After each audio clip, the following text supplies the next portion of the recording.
Cedri loves me so much that he would firmly refuse to get a divorce even if he were cuckolded. I didn't want to see him. So he went abroad for 8 long years and missed his own father's funeral. I didn't want to have his child. And he knelt at the door of the hospital operating room, begging bitterly. In the end, the child still couldn't be saved. He set up a tombstone for the child. Baby. Don't blame Mom. She doesn't dislike you. Mom just hates Dad. After torturing each other for 12 years, he finally became disheartened, signed the divorce agreement, and left for a distant place alone. For the rest of my life, I never saw him again. I thought this was the end. But unexpectedly, when I opened my eyes again, I went back to the night when I was drugged and lost my virginity to him. Looking at his satisfied sleeping face, I asked myself, given a second chance, do I still have to live such a chaotic life? During the cooperation between the two families, Cedri's father defected at a crucial moment, forcing my father to jump off the 28th floor and turn into a pile of minced meat. My mother, in a trance, walked on the street and was hit by a truck, becoming a vegetable. She never opened her eyes until she died.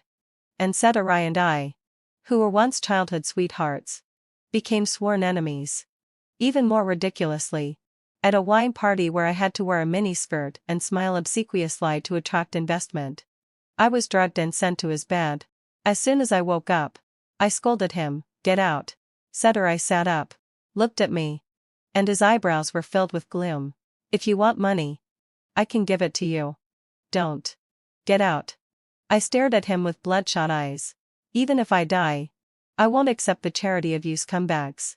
His face turned pale instantly. My marriage to Cedri was something he forced. He threatened me with my mother's medical expenses and took me to the Civil Affairs Bureau to get that red marriage certificate. I had seen countless times that he sat in the dim light of the study, holding the 2 marriage certificates, and in a daze. At that time, I had a bad reputation. I kept several little celebrities and made him a cuckold. I didn't go home all day long. When I finally came back once, I would scold him as soon as I saw him, telling him to get out of my sight. Later, Cedri went abroad for a full 8 years, and even missed his father's funeral. We tortured each other for 12 years. Finally, having fulfilled my he became disheartened, sat on the chair with drooping eyes and looking tired, and said to me, "Let's get a divorce. I'll leave the house with nothing. I'm sorry for delaying you all these years." He gave everything to me, except those 2 marriage certificates. The day after the divorce, he left for a distant place alone. In the following 40 years, until I died, I never saw him again. I thought I was dead, and this messy life could finally come to an end. But unexpectedly, when I opened my eyes again, I went back to the night when I was drugged and lost my virginity to Cedri. I stared blankly at my white fingertips and the scattered miniskirt on the floor, smelling the ambiguous atmosphere pervading the room. I vaguely felt that God was playing a trick on me. Given a second chance, do I have to go through that absurd and ridiculous experience again? I turned my head to look at Cedri's satisfied sleeping face and couldn't help asking myself in my heart, given a second chance, do I still have to live such a chaotic life? The answer, of course, is no. I have lived for too long. It has been too long since those loves and hatreds. And I don't even have much of a real feeling anymore. I don't want to be torn anymore. I got out of bed a little excitedly, picked up the clothes on the floor and put them on, and then took a taxi to the hospital to visit my mother. Counting my previous life, I had been without her for almost 50 years. It's really a joy to be able to come back and see her again, even if she is a vegetable lying in bed and can't speak. I patiently helped my mother clean her body and massaged her stiff calves. It was already noon. Just as I was about to go out for a meal, I saw Cedri walking in. I stopped in my tracks. He looked at me, and there was a hint of guilt in his expression. "I will take responsibility for what happened last night." I was stunned for a moment and then reacted, "It's not necessary. It's just a matter of men and women having fun. I didn't suffer any losses either." Aren't you going to scold me? Do you want me to scold you?" "No." His expression darkened a bit. "I just thought that if you scolded me a few more times, Maybe you wouldn't hate me so much. The atmosphere became gloomy because of his words. I didn't really want to continue this topic either. Touching my hungry stomach, I suggested, let's not talk about this in the ward. How about going to have a meal first? I'm so hungry. We can talk after eating.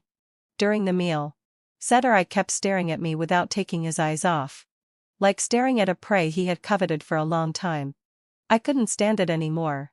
Why are you staring at me? Can you consider what I said just now? What? About marrying you. I stopped the action of picking up food with my chopsticks, and it took me a while to react. In my previous life, it seemed that at this very moment, he forced me to get married with my mother's medical expenses. My eyes dropped and I asked calmly, what benefits will I get if I marry you? Your mother's medical expenses. Your family's debts. Your life. And all the affairs of your family. I will take care of them all. I will find the best doctor and the best hospital for your mother to have the operation. You can do whatever you want. And I won't restrict your freedom. As long as you stay by my side. Perhaps because my attitude softened, Cedri's tone became a little milder. Changing from threatening to persuading. I felt like laughing inappropriately. I sighed, with the relationship between our two families like this. Do you still want to marry me? Cedri? Do you think it's appropriate? Or do you think that one day, sooner or later, I will let go of my hatred for you and be at peace with you? His face stiffened for a moment. After a long while, he murmured, I don't think so. I just want you to stay by my side. Stay by your side. And then what? I looked at him. Let me face the enemy who killed my father all the time. Quarrel. Fight. Break down. And be tortured into a madman. Cedri. Is that what you want? We used to love each other deeply. Before my father jumped off the 28th floor. We had always loved each other deeply. Even after his father betrayed us. He secretly came to me to plot. Trying to steal the confidential information to save my family's company. Until my father jumped off the 28th floor.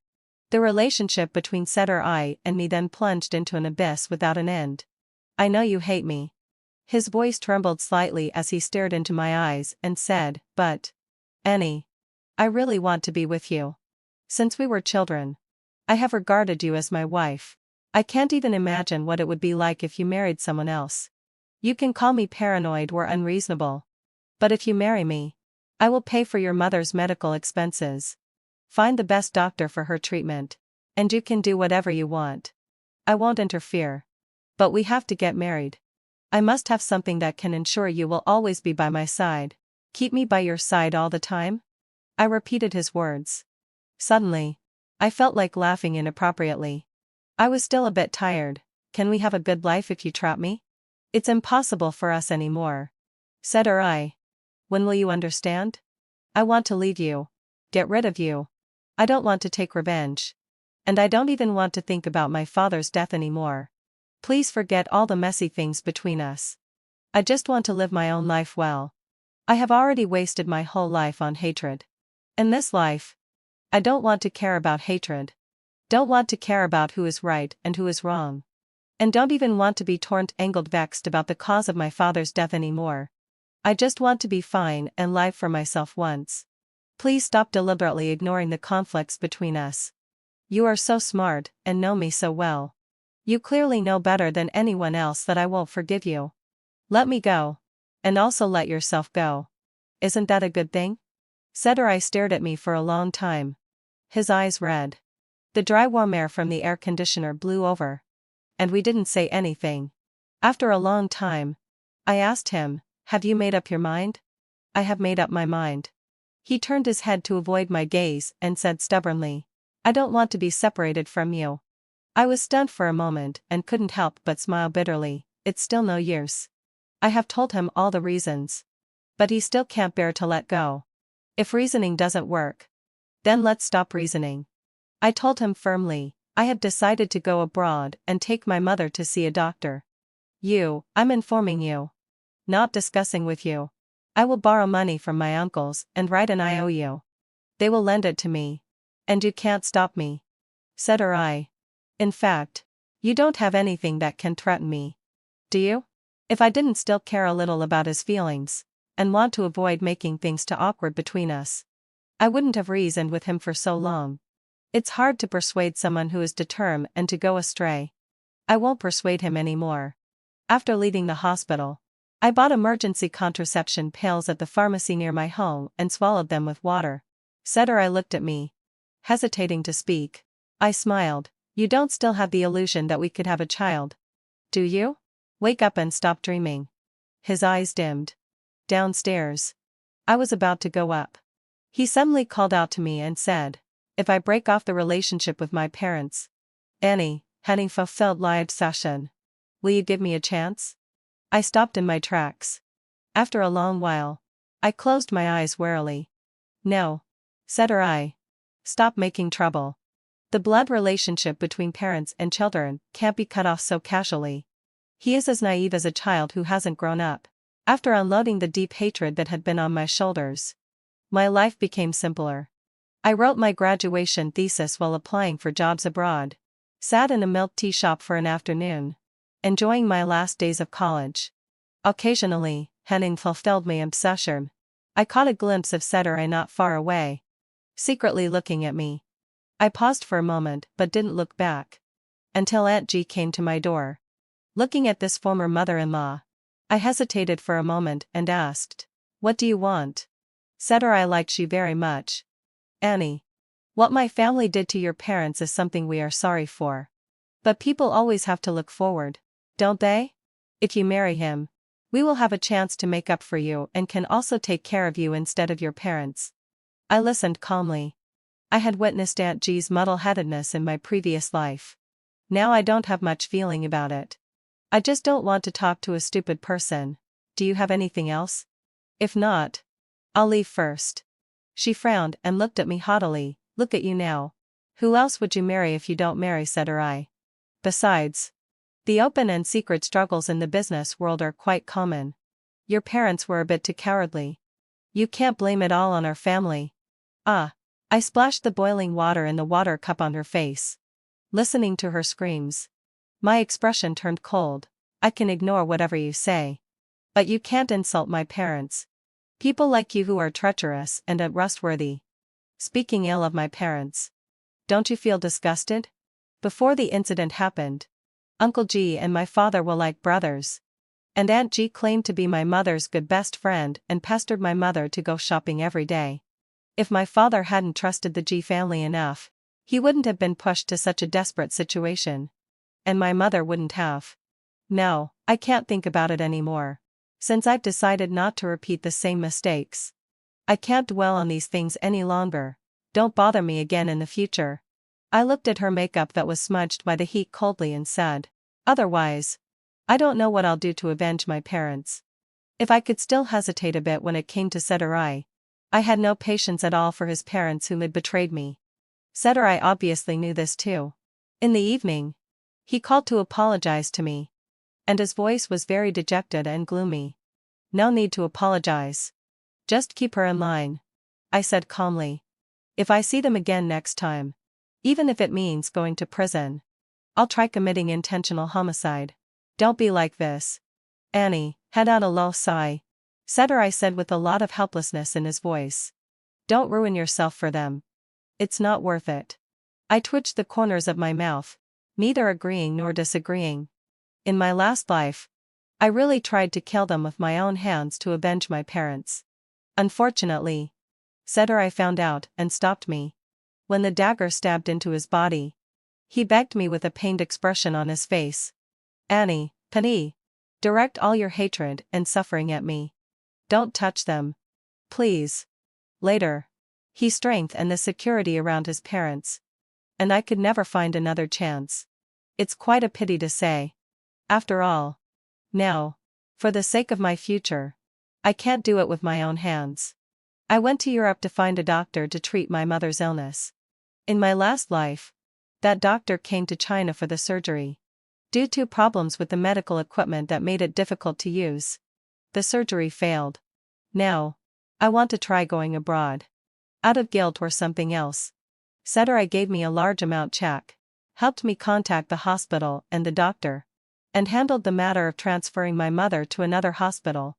I accepted everything without hesitation. When I was boarding the plane, he came to see me off. Wrapped in a maroon coat that hugged his slender waist, his expression was full of loneliness. "Call me if you have anything. I'll be there at any time. I'll be waiting for you and Auntie to come back." I calmly took the boarding pass, not even in the mood to argue with him. During the security check, I could sense the burning gaze behind me, like a laser light, and also like a wolf in the jungle closely following its prey. Cedri was looking at me, but I didn't look back. When the plane took off, looking at the buildings outside the porthole that were gradually getting smaller, I clenched the ticket stub in my hand. I left this place, and it's very likely that I'll never come back. I finally got rid of the cage of my last life. After coming to the UK, many things became clear. After the doctor finished the examination, he told me that my mother's surgery would basically be fine. The job offer I applied for got a response. The interviewer had a fluent British accent and asked me, "Why did you choose to come to the UK? It's very beautiful here." I replied with a smile. "I like the chimes of Big Ben." The bed next to my mother's was occupied by a Chinese grandmother. The person accompanying her was a teenager of my age. He always brought the freshest fish and chips, sat on the bench outside the hospital, and ate them all. His grandmother was very ill. The time when he ate the fish and chips was the only time in a day when he could relax. After eating, he stood up and waved at me. "I'm leaving now." After he left, I continued to sit there, looking at the white doves in front of me. I tentatively stretched out my hand and let them land on my palm. They were white, looking very peaceful, carrying a fluttering hope, just like my heart at the moment. Before my mother's surgery, I bought 2 cream cakes at a cake shop. Waiting at the door of the operating room, I wanted to keep one of the cakes in the refrigerator for my mother to eat when she woke up. She liked this kind of sweet cream cake the most, with a little strawberry and a little mango added. She couldn't eat too much just after waking up, so she would take a bite of each, and then I would eat the rest she left. I was waiting with great anticipation, until the doctor came out and told me with a solemn expression that the situation was not optimistic. I was stunned. The cake in my hand fell to the ground with a thud, and the white cream smeared all over the floor. My mother's surgery failed again. I sat in a daze in the cold corridor of the hospital, with tears all over my face and my mind in a mess. I wanted to do something but didn't know what I could do. I know I'm not lucky, and I'm even a bit unlucky. All the major choices in my life are going in a chaotic way towards the worst direction. Holding the box of the cream cake in my hand, I bent down and rubbed my cheek against the beautiful ribbon, letting the cream smear on the ends of my hair. "Mom, you won't be able to taste such a delicious cake. I'm sorry. Even after getting a second chance, I still couldn't save your life." That night, Cedri received the news and came over, looking at me calmly holding my mother's urn. His face was full of worry, and he carefully tried to persuade me. "Annie, if you want to cry, just cry it out." I shook my head. "I don't want to cry. I can't cry. Fate took away my parents and forced me to fall into hatred and madness again. It wants to kill me, but I just won't admit defeat." After arranging my mother's funeral, I stayed in China for a few days and then went back to Europe alone. I worked and lived seriously, and I adopted a big dog, a yellow Labrador retriever. I named it Lucky, hoping it would have good luck. In the evening, I took it out for a walk. Passing by the fountain in the square, I unexpectedly saw the grandson of the old grandmother in the next bed. He was still eating fish and chips. He just ate and told me, "My grandmother passed away last month." "I'm sorry." "It's okay." He pushed the plate of chips in front of me. "Do you want to have one? When you're feeling sad, eating some fried food can make you feel much better." That afternoon, I sat with him and finished a large portion of fish and chips and drank 2 large cups of bubble tea. When it was almost over, I received a call from Cedri. I looked at the phone for a long time and then hung up. The teenager asked me, "Is he your boyfriend?" I shook my head. "No." I blocked Cedri's number. In front of me was the business card the teenager pushed over. "Do you mind adding my contact information?" he said. "I think we're kind of destined." Vic she. This is the name of the Chinese teenager. I made appointments with him to chat and have meals. And I learned that he, like me, had lost his only relative some time ago. My parents died in a car accident when I was 3 years old. It was my grandmother who raised me. He told me. Annie. In fact, we're very similar. The two of us, who were all alone, snuggled up to each other for warmth during the most difficult days. Christmas in the UK is very grand. I was invited by Dixie to the square. Looking at the bustling crowd, I couldn't find his figure. Just as I was about to call him, I saw Santa Claus wearing a Santa costume, holding a lot of balloons, and waddling towards me. He came over, grabbed my hand, and pushed the balloons into my arms. Do you know? Grandma told me that if we let the balloons go, our troubles and sadness will fly away with them. Let's release them together. Annie. Dixie's gentle voice came faintly to my ears through the doll costume. In the future, the two of us will no longer be sad. Under the sky full of balloons. Through the doll costume. I looked into the clear eyes of the boy inside. Suddenly, tears streamed down from the corners of my eyes. And I couldn't control them at all. The tears poured down like a switch that had been pulled out. Thank you. I hugged Dixie's shoulders. Every time I feel sad in the future, I will think of this day. There was a simple boy who, with his wholehearted enthusiasm, released a sky full of balloons for me on Christmas Eve. This Christmas Eve was very wonderful. If Cedri hadn't shown up in the end. He leaned against the luxury car, looking at me who was sent back by Dixie, his face looking a bit cold. I ignored him and quietly said goodbye to Dixie. After Dixie left, I looked at Cedri who was walking towards me and asked, "What are you doing here?" "I missed you. So I came to see you." He took out a baked sweet potato wrapped in tin foil from the car, unfolded it, and it was still steaming. "I was afraid you wouldn't be used to the food here. So I bought this for you. Do you want to have a taste?" I didn't take it. I just looked at Cedri's face quietly. I hadn't seen him for a few months. And he seemed to have lost some weight. There were some red blood shots in his eyes. And there were dark circles under his eyes. I didn't ask him how he knew where I lived. I knew he had sent people to follow me. I also knew that from beginning to end, I had never really gotten rid of him. "Come upstairs with me," I said. "I also want to tell you something." He put the sweet potato on the coffee table, sat properly on the sofa, and looked at me with a nervous expression. I poured him a glass of water. I placed the fruit knife on the coffee table. I sat down quietly opposite Cedri and said, "I want to play a game of choosing one out of two with you. The first choice is that you withdraw the people who are monitoring me and leave my world completely, and never show up again. The second choice is that I will die." I picked up the fruit knife and placed it across my wrist. "You choose." "Annie." Cedri was obviously flustered. You. How could you?" "No, this isn't allowed." "Why not?" I smiled sarcastically. Cedri. "I'm so disgusted by your pestering that I feel sick. Just thinking that I was entangled with the son of my parents' murderer. I wish I could die. Today. Either you leave my world completely, or I will die. Annie. Make a choice." I stared at his eyes calmly and naturally saw the panic and helplessness in his eyes. "You have to force me like this. Do you dislike me so much?" Annie had out a low sigh. "Do you hate me so much?" He knelt on the ground, and his fingertips carefully touched my wrist. But the moment the blade moved down, he immediately stopped. Blood was already seeping from my wrist. His fingertips were trembling. And he stared intently at the blood gushing out from my wrist. "You. Don't do this." "I'm not afraid of death." Cedri. I told him weakly, feeling the loss of blood in my body. "I have nothing left in this world. If I have to be entangled with you for the rest of my life, I'd rather die now. If my parents knew in the afterlife, they wouldn't scold me for being an unfilial daughter." Cedri's voice already had a sobbing tone.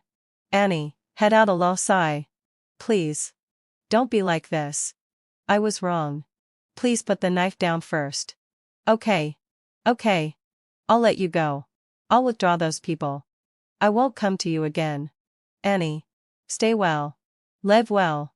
I won't come again." In my last life, I also used this trick. I slit my wrists to force him to divorce me. That was the first time in all those years that I saw him lose his composure. His white suit was stained with blood and stuck to his body in a sorry state. He crouched outside the operating room and cried his heart out, crying even more pitifully than when I had an abortion. After I was out of danger, he packed his things and went abroad. He stayed there for 8 years. He was afraid of making me angry. Afraid of making me sad. Afraid of me leaving. And when everything was irreversible, he was afraid of my death. Does my existence make you want to commit suicide? Cedri knelt on the ground and patiently and carefully bandaged my wound. After a while, he gave a bitter smile. Forget it, Annie. I've watched over you for 10 years. From when you were an innocent child to now. I'll try my best to forget you. I'm sorry for disturbing you these days. He lowered his head and left a kiss on my fingertips. Remember to take good care of yourself. I won't come again. I give up. As you wish. The story finally took a turn. Cedri left, taking with him the people he had assigned to keep watch over me. The Labrador came running over, its wet tongue licking my palm, and its round eyes full of worry. I hugged its head. Baby. From now on, it's just the two of us. It wagged its tail vigorously at me. In the following 3 years, I led a peaceful life. I went to work, did my job, had meals, and when I was bored, I would ask Vic, she or my new friends to go to the movies with me. Cedri's figure often appeared in financial news. Dressed in a suit, with an indifferent face, Henning fulfilled my sigh. He was rated as the top golden bachelor in the country, driving countless girls crazy.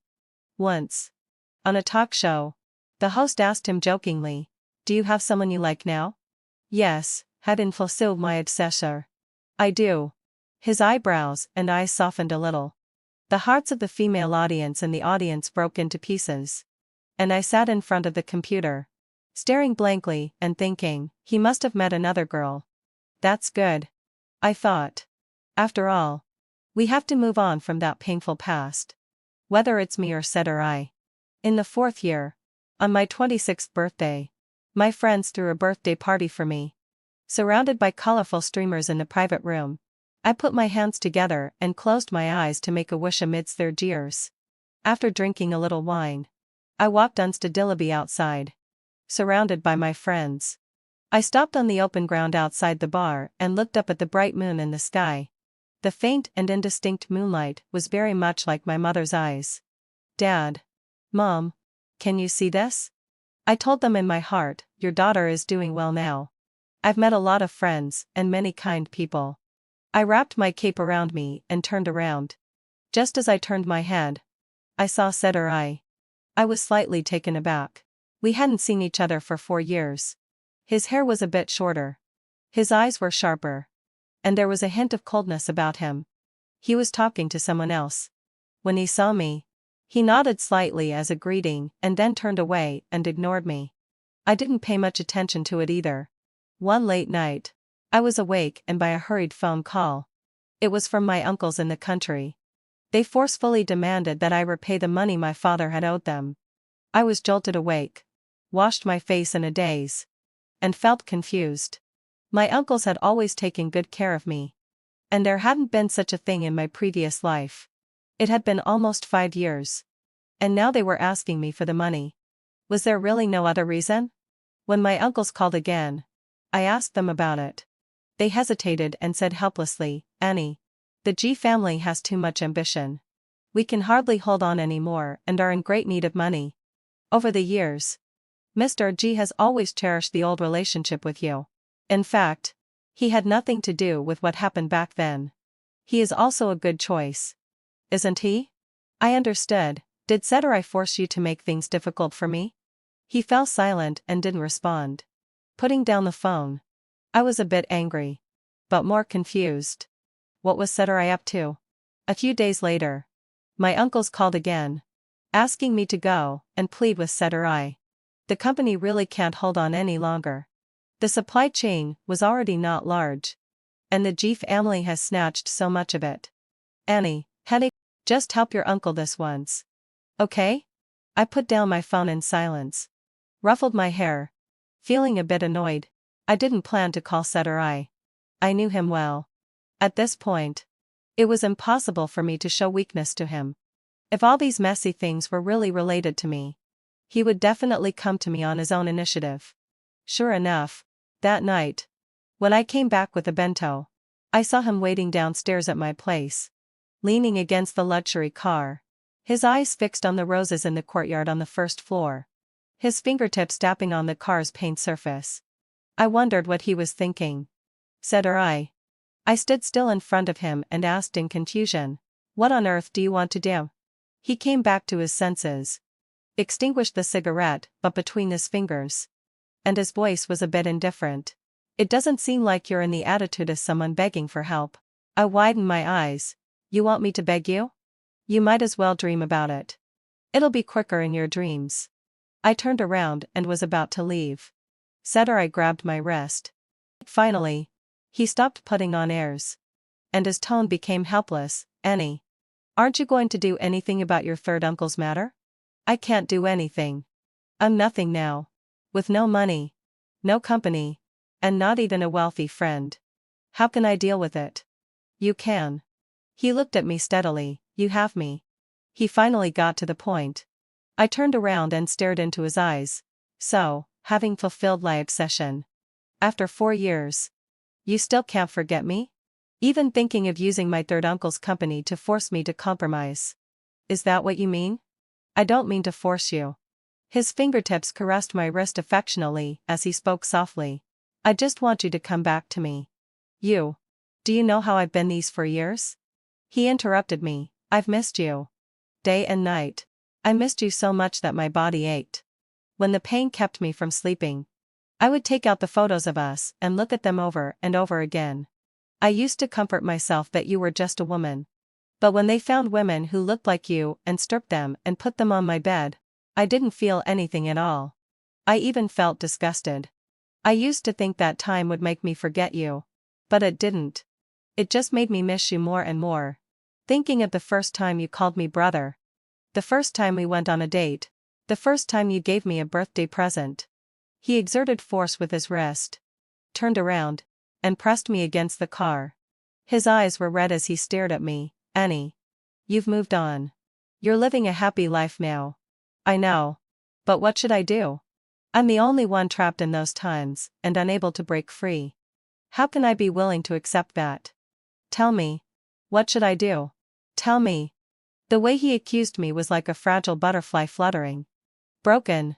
Out of control. Helpless. And desperate. As if he was about to disappear. But what did it have to do with me? 4 years have passed, and you're already 26 years old. You should at least be a bit more mature than before. We're all adults. I have no obligation to soothe your emotions. Do you understand? Slowly, I pulled my wrist out of his hand. "You said you can't forget me, and that you're so miserable that you feel like you're dying. These are all your own emotions. And you need to deal with them yourself." Cedri. "There's no relationship between us anymore. We're no longer lovers. We can even be considered enemies. I won't care about your attitude or your feelings anymore. To put it bluntly, even if you're sick or die, it has nothing to do with me. Do you understand?" Trapped in his arms, my back pressed tightly against the car window.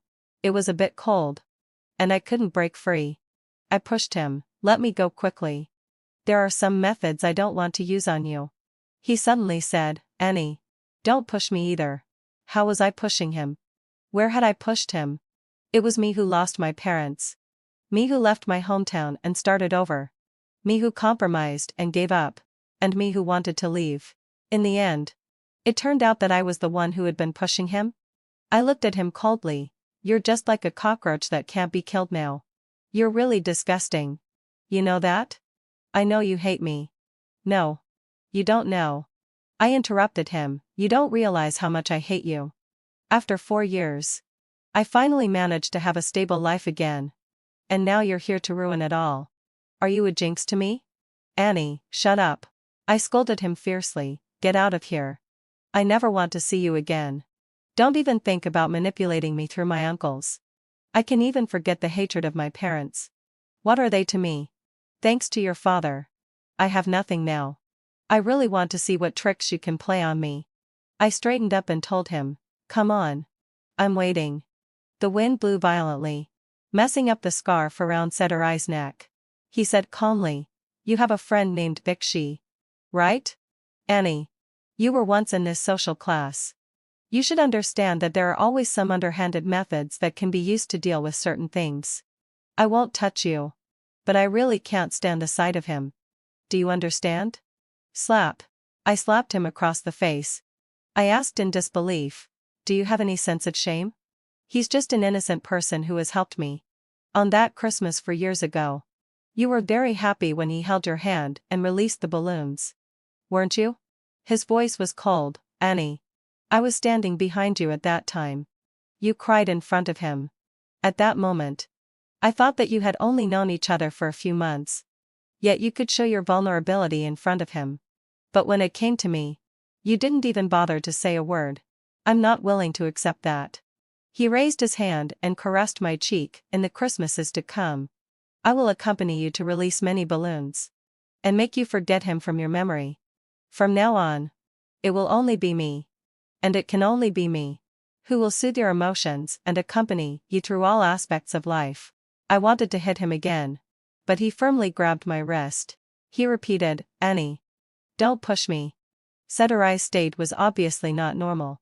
He was like a paranoid madman, desperate to get back the toy he had lost. My mind was in a mess until Bixi had a car accident. I confirmed with the police several times that it was just a normal case of fatigue driving by the truck driver. Then I slumped back into the chair in a dejected state. Bixi asked me worriedly, Annie. Are you feeling unwell? Do you want to go back and rest? I'm not seriously injured and will be fine soon. I shook my head, I'm okay. Exhausted both physically and mentally, I went back to the company to deal with work. As soon as I entered the building, I saw Cedri's mother. As soon as she saw me, she rushed over. She was dressed elegantly, but there were tears all over her face. She grabbed my sleeve and pleaded, Annie. Auntie was wrong. I won't interfere in your business with Cedri anymore. Please persuade Cedri not to send me away. His father needs me to take care of him. Please. Auntie only has this one son. Please. Annie. Most of my colleagues around didn't understand Chinese. But a noblewoman, with tears streaming down her face, begging a young girl inevitably made people start to speculate. The security guards took her away, and my colleagues around all pointed at me and whispered among themselves. I went upstairs and sat down at my workstation, staring at the computer screen. My gaze wandered from the cursor to the entire screen. I really couldn't stand it anymore. I thought that in my last life, the thing that prevented me from living a good life was the hatred in my heart that I couldn't let go of. Now I've realized that the persistent G family members are more like evil spirits clinging to me. My concessions and evasions haven't made them restrain themselves. Instead, they've become even more aggressive. I've been pushed into a corner by them with no way out. When I got home from work, I saw Cedri waiting downstairs, pestering me. I stopped in my tracks. When he saw me, he walked towards me. He said guiltily, Annie. I'm really sorry about my mother's matter. I can go back to our home country with you. I suddenly interrupted him. If you let my uncles go and transfer half of your property to my name, I'll agree to go back with you. He was stunned for a moment but quickly agreed. Okay. But we have to get married first. I wasn't surprised by this result at all. I just felt like laughing. Will you really be happy if you marry me?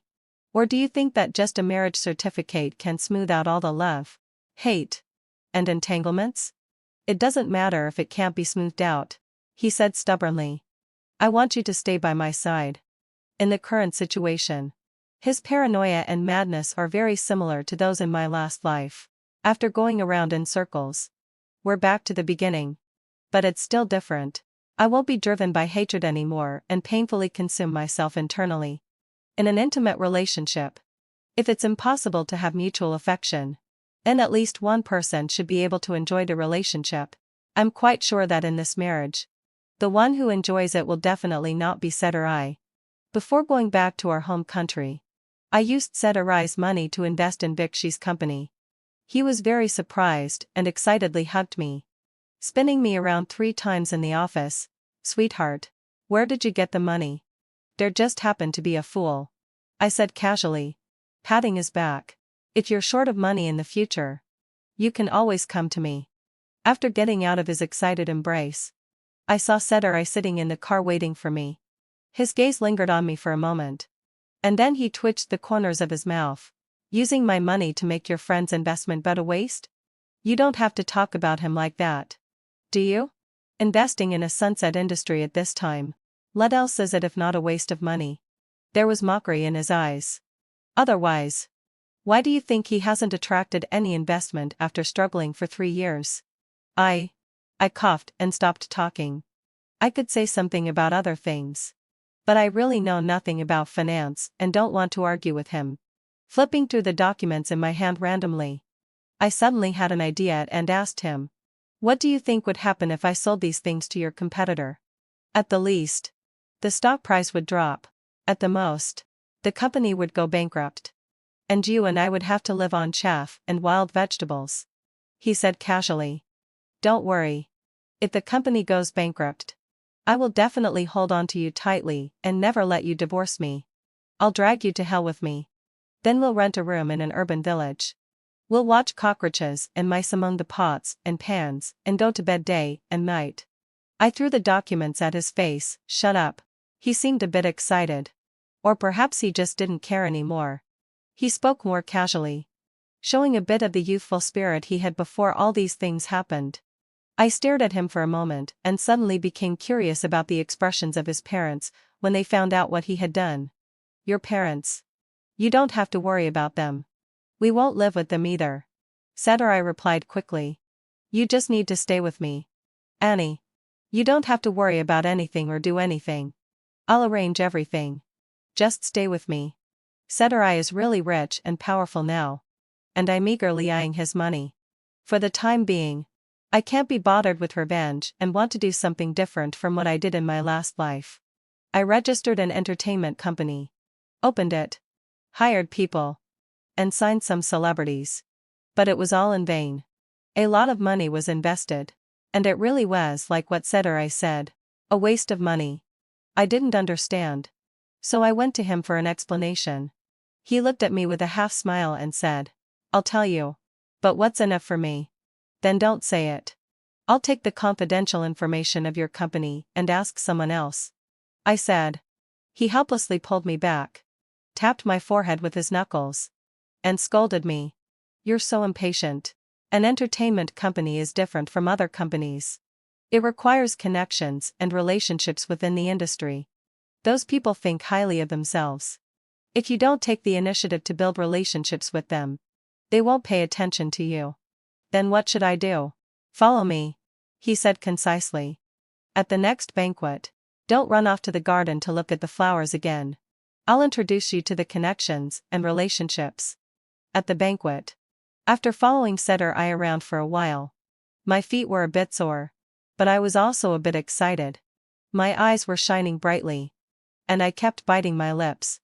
In the car, Cedri asked me with a smile, how do you feel? When I went to them on my own, they ignored me. But today, they were all fawning over you. I was a bit dissatisfied. I clearly met them when I was a child, and some of them even hugged me. They're really traitors. The smile on his face froze. I don't know what he was thinking, but he raised his hand and touched my head, his voice hoarse. Annie, I know what you want to say. Shut up. I don't want to hear it. I know they hugged me because of my father's influence. Now that my parents are gone, no one cares about me anymore. I also know that these connections, relationships, and the know-how of running a company should have been taught to me little by my father. But your family destroyed that opportunity. You're sorry for me and want to atone for your sins by teaching me these things instead of my father. I know all that. But I don't want to hear you say it. I looked up and stared into his eyes. If you don't say it, I can treat you as the client, and we can just get along day by day. Cedri, don't remind me of the enmity between us in front of me. Don't force me to kill you. With Cedri's help, I gradually restored the connections my family had in the past and established relationships with those in higher positions. The company wasn't running smoothly. And I didn't have any experience. So I was often overwhelmed and could only go to Cedri with the documents in my arms. He took a pen and carefully circled the key points I should pay attention to and the crucial parts of the contract for me. He told me everything about stocks, funds, market trends, and the direction of the market, without holding anything back. Every time, in the dead of night, when I rubbed my sore waist and saw Cedri's serious profile as he outlined the documents beside me, looking at the orange-yellow light hitting his nose tip, the corners of his eyes, and his lips, I couldn't help but think, if that incident hadn't happened, we could have fallen in love, gotten married, and had children like normal lovers. What kind of scene would it be like now? Pay attention. He raised his hand and tapped my forehead with the tip of the pen. His eyes gentle. Annie. Focus on this clause. Oh. I lowered my head and looked at the document. Not thinking about it anymore. Thinking too much is useless. After all, there are no what-ifs in this world. In my last life, Cedri's father died in a car on the way to a vacation in the suburbs. The car was rear-ended by a large truck, and it caught fire on the spot. His body was burned beyond recognition. And he didn't even have a complete body left. In this story, his mother avoided the accident because her dress wasn't ironed properly, and she left a little later. When I remembered this story, I was standing in the G family's courtyard. I was waiting for Cedri to come out so that he could buy my favorite figurine. I pinched my palm, took the initiative to stop the butler, and smiled as I told him, Auntie's clothes should always be ironed well. Otherwise, when she wants to wear them, they'll still be wrinkled, and it will delay things. The butler nodded repeatedly. I stood calmly in the courtyard, looking at the climbing begonia in the garden. This isn't murder, I thought. It's just a silent act of revenge. After all, I have to try to avenge my parents without getting my own hands dirty. Cedri's parents both died on the night when their car was rear-ended by the truck. At that time, Cedri was on a business trip overseas. In the biting cold wind, I received a call from the hospital. I politely told them, sorry, I don't know these two old people. You can try to contact their son. I stepped barefoot on the cold floor, and the warm air from the air conditioner blew on my head. I looked out of the floor-to-ceiling window at the bright lights of thousands of homes.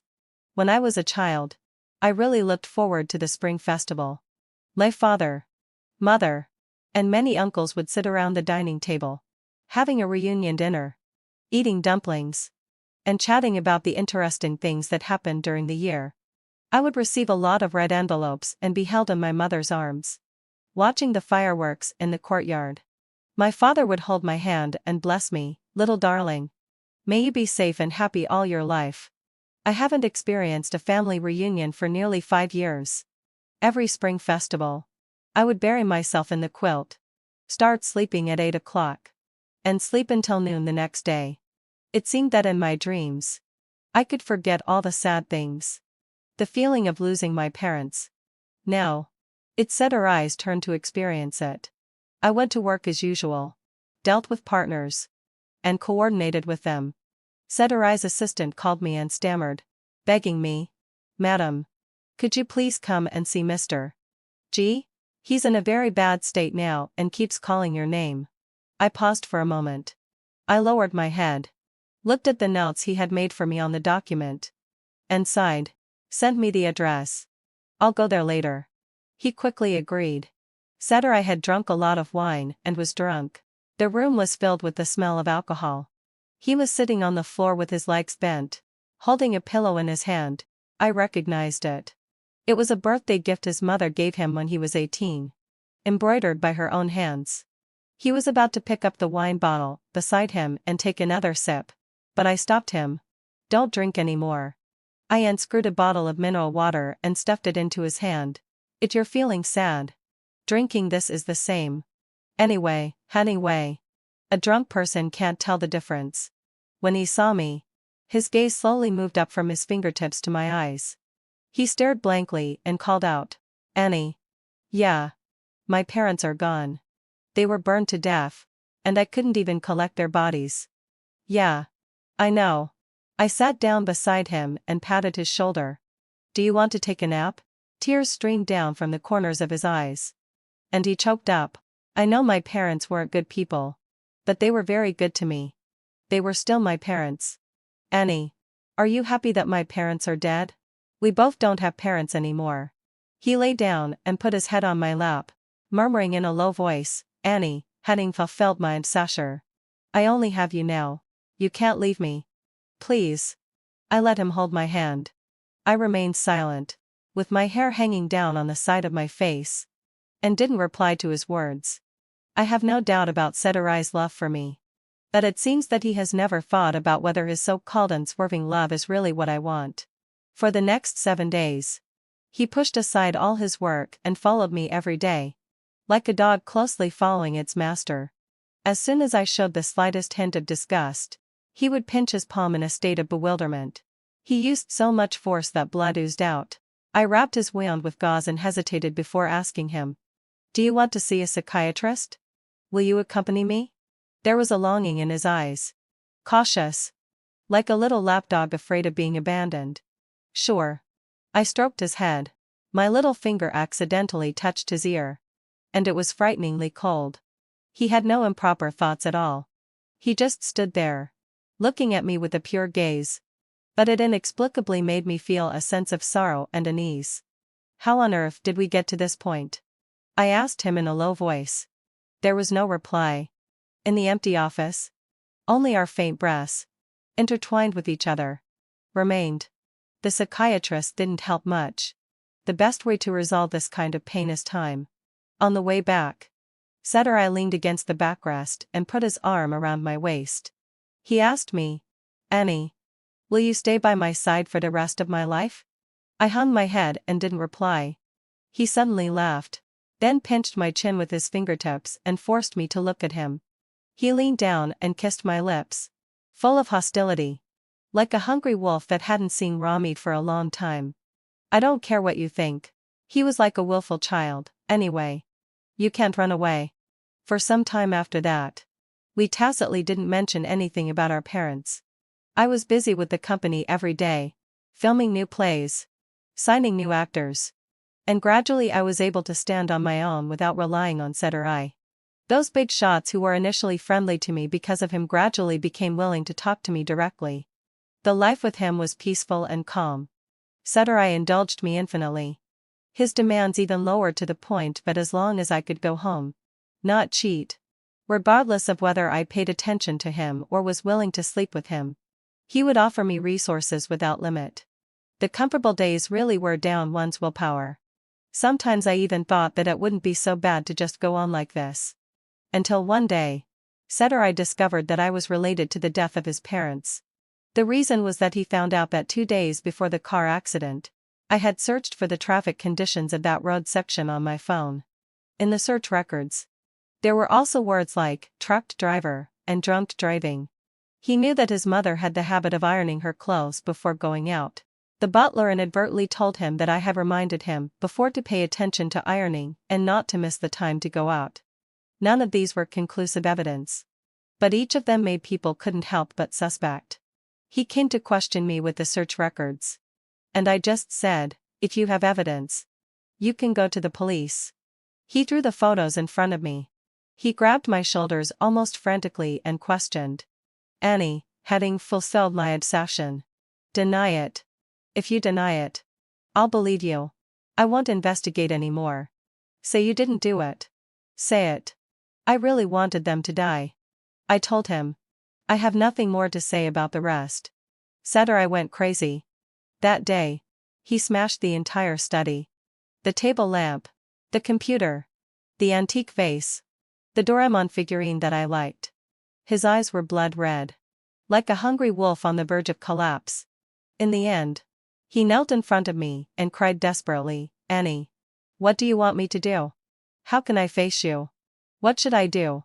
Cedri proved a truth. People will never know the pain until the suffering falls on themselves.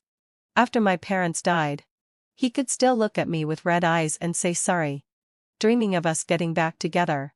But now, with just a little bit of vague evidence. He was going crazy trying to suppress my company, locking me in the room and assigning 3 bodyguards to watch over me, not allowing me to go out. I didn't really feel much about it. It was a bit ironic and also a bit tiring for my heart. But it was all just a faint feeling, without much emotional fluctuation. It was just a good opportunity to take a rest during this time and think about what to do next. On the 3rd night of being locked up, Cedri entered my room. I was still blow-drying my hair. Seeing his cold expression, I was taken aback for a moment. I took the initiative to ask, "Have you found out anything?" He didn't say anything. Just sat down in front of me. He sat cross-legged on the carpet, and the corners of his eyes were the familiar red. He covered his eyes and cried, "I thought that we could have a good life." Clearly, having fulfilled my desire.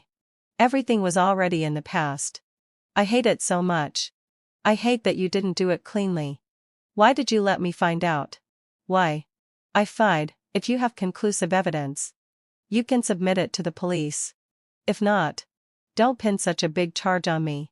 Looking at his stunned expression, I suddenly felt like laughing. Before, I told you that I couldn't get over the death of my parents, and that we could never be together. But you didn't believe me. What about now? Cedri, do you believe it? Since you've already determined that I'm related to the death of your parents, can you still hold on to me? He subconsciously shook his head. Then he suddenly came to his senses, and his eyes turned fierce. He stood up, grabbed my wrist, and pressed me against the headboard, saying word by word, "I won't let you go. I have nothing left. I only have you. Annie. I don't care what you've done or what you want to do. As long as I'm still alive, you should never dream of getting rid of me. Are you forcing me to kill you?" I stared at him coldly. Now that it's come to this, are those so-called feelings of yours really still that important? Cedri, can you really not care about your parents? Shut up. He suddenly pressed me onto the bed and, with great force, pinned my hands above my head. My wet hair wet the quilt and stuck to his fingertips, feeling icy cold. "We should have a child." "Yes, hadn't fulfilled wide sasher. Have a child." He muttered like a madman, "Everything will be okay when we have a child. You, Annie. Don't blame me. I only have you left. You can't leave. If you leave, I'll really die. We should have a child." He leaned down and kissed my lips. Cedri had completely gone crazy. In both my previous life and now, I had never seen him so desperate and determined. He threw away all the contraceptive pills and forced me to stay in the room, not allowing anyone to contact me. "I'll take care of your company for you. Now you should focus on preparing for pregnancy." He stroked my face obsessively. "Be good. I'll accompany you out after the baby is born." Is this really meaningful? I leaned warily against the headboard. "What do you take the child for? A tool to trap me?" He was silent for a moment, then smiled. "Then what other way do I have to keep you here? Tell me, and we can try it." I turned my head away, not wanting to pay attention to him. The story had once again reached a deadlock. Just like in the previous life, he was paranoid and crazy, and I was trapped in his cage, becoming a daughter flower that could only rely on him. Many afternoons, I would lean drowsily by the window, my fingertips caressing my belly. I was really afraid of having a child. I didn't want the baby to be a carrier of the hatred between parents, a tool to maintain a marriage on the verge of collapse. If I got pregnant, should I find a way to have an abortion? Why bother? Cedri's current state clearly made him unable to listen to my words. I couldn't think of any way to get out of this desperate situation. Did I really have to let him die? On the weekend, Cedri took me to a temple in the mountains to pray for the baby. Previously, he never believed in gods and ghosts. But now, I watched him kneel on the ground piously, earnestly praying to the gods for a child. There was a hint of mockery in my eyes. After the prayer, he forcefully held my hand and inserted the incense into the incense burner. After coming out of the temple, he drove me to the top of the mountain to get some fresh air. Vaguely, I felt like a bird he had raised. I was occasionally let out to play, and then brought back for him to tease. I was in a worse situation than in my previous life. At the top of the mountain, I leaned against the front of the car, facing the slightly cool wind. Looking at Cedri, who was standing on the edge of the cliff and looking down. I actually had an urge to push him off. It seemed that only if he died could I truly be reborn. I slowly stepped forward, reached out my hand, and placed it on his back. Annie. Cedri turned around and grabbed my hand. I came back to my senses, breaking out in a cold sweat. I quickly withdrew my fingertips, and my heart was pounding. He stared at me for a moment. Then his gaze turned to the nearby cliff, and he seemed to understand. Were you trying to kill me? This isn't a very good spot. He pointed at the tree behind. There's a surveillance camera behind you. Back in the car.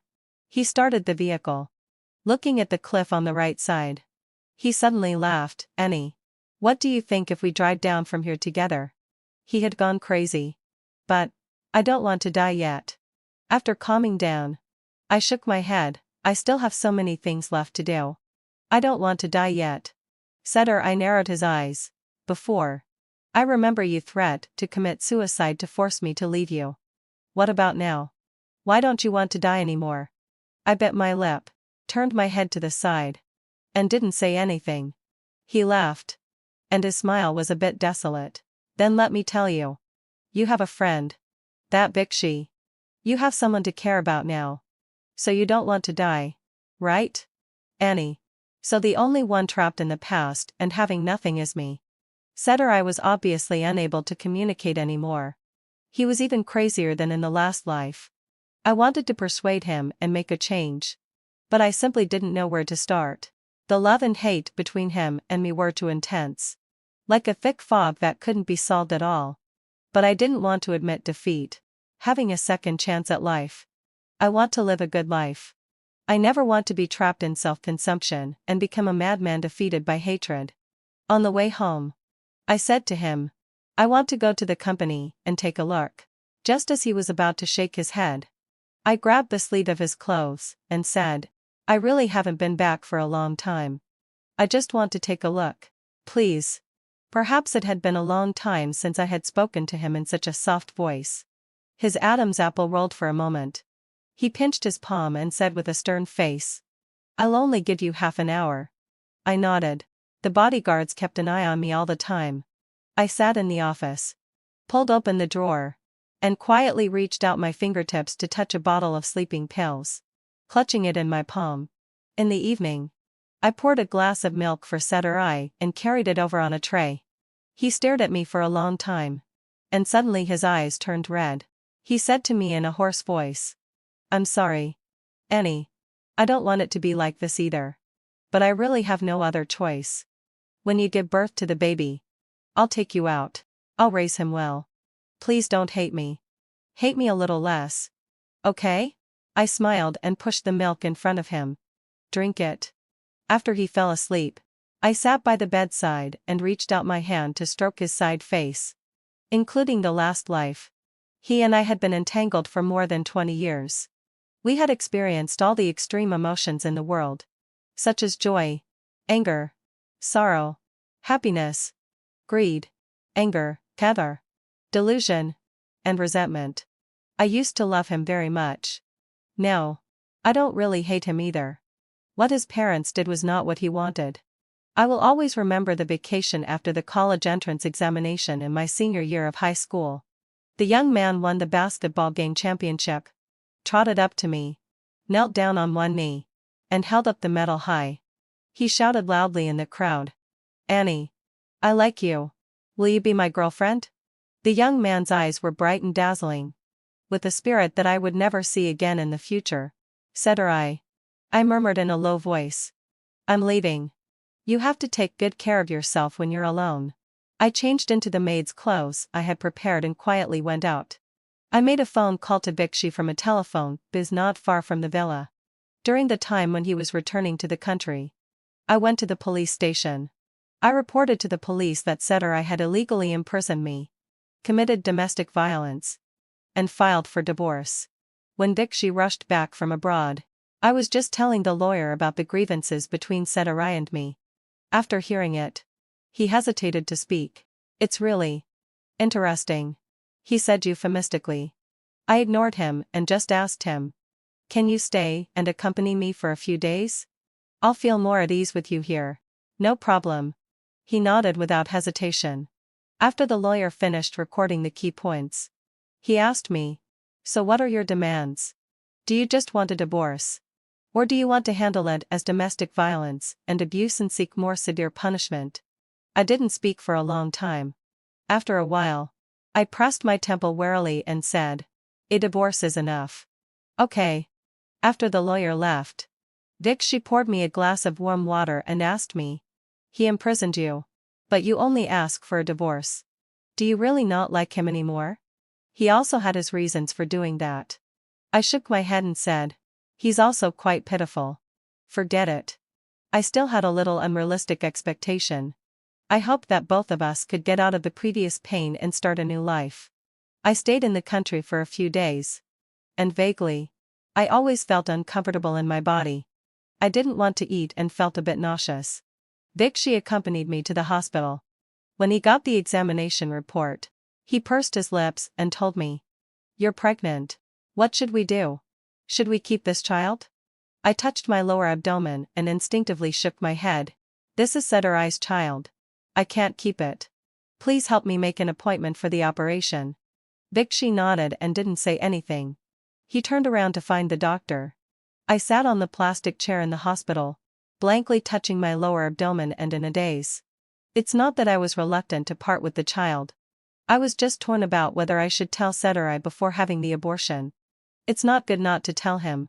But I'm afraid he'll go crazy if I do. While I was thinking, I received a call from the lawyer. He said, "Mrs.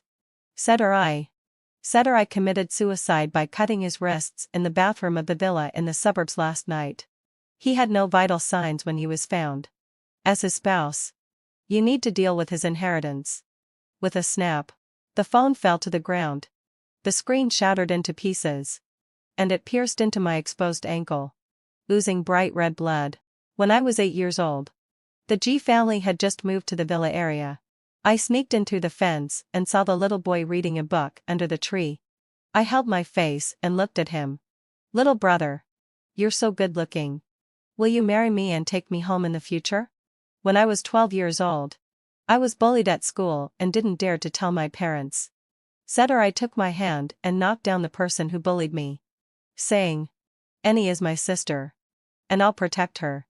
I won't let anyone who dares to bully her go." When I was 16 years old, I received my first love letter. I blushed and took it. But Cedri snatched it away and tore it into pieces. He knocked on my head with a fierce expression. "Students should focus on their studies. What's the point of thinking about love? You fool."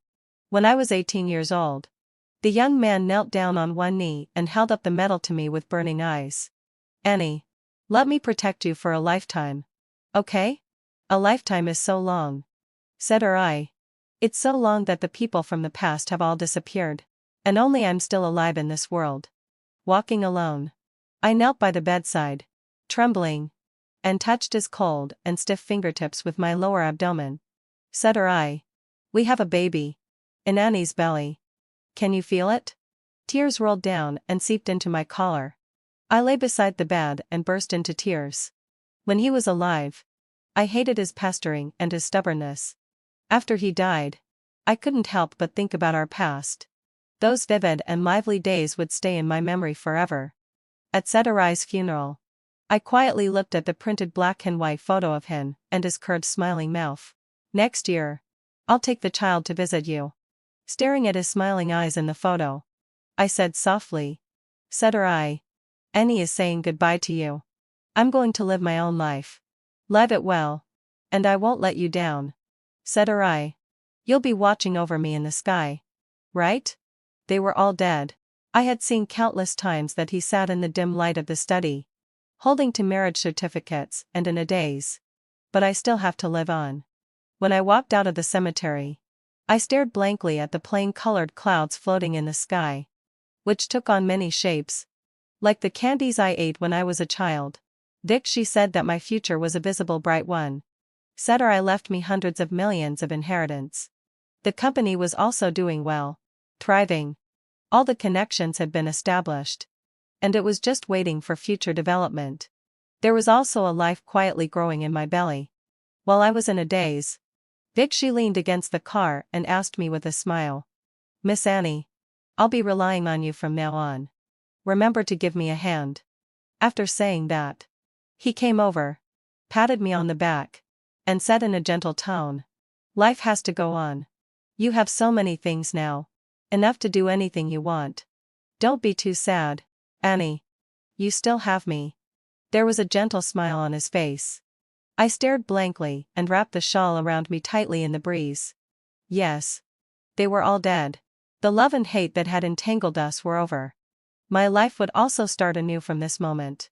As for that little bit of regret and sadness, it would disappear sooner or later. I would achieve it through rebirth. I smiled and said to Vixie, let's go.